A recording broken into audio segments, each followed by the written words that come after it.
You know, as we said, the founding of America, and it's a revolutionary, and for the time, it was a revolutionary concept about how a democracy and how our government should work.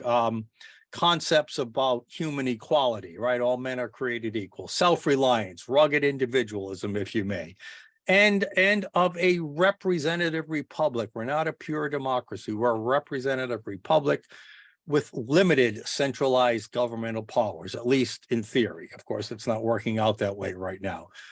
And those principles were based not just in trust in the Almighty God above, but also after a they're very historical. They examined the monarchies of the past and the tyrannical regimes of the past and wanted to have a new, that's why America was called the Great Experiment. They wanted to set up a new kind of government and society here in America. But just as important as these were, belief in God and wanted to not make the same mistakes that other tyrannies have made mistakes with. The founders' vision for America was also based on what was a profound and deep understanding of human nature. They understood the corrupting influence of governmental power. How's the saying go? You know, power corrupts and absolute power corrupts absolutely. Well, they recognize that. They recognize that if you give them the leeway of the freedom, humans will corrupt anything they touch, any institution of power or influence. They will corrupt it for their own personal good or their own selfish agendas.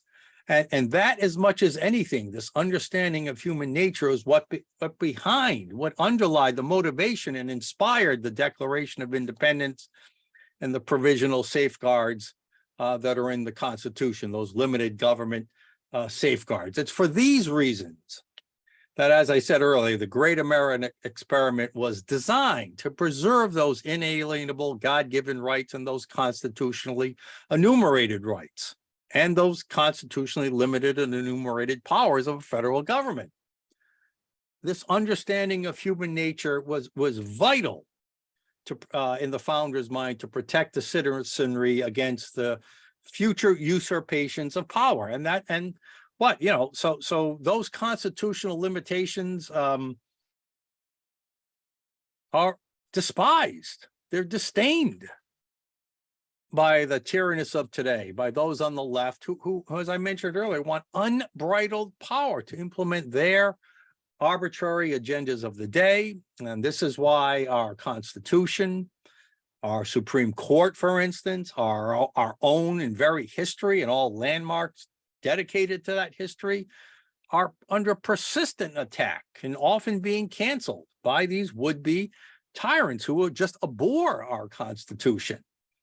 And guess what? They're displaying the very same destructive tendencies of human nature of which our forefathers forewarned. It's happening right now.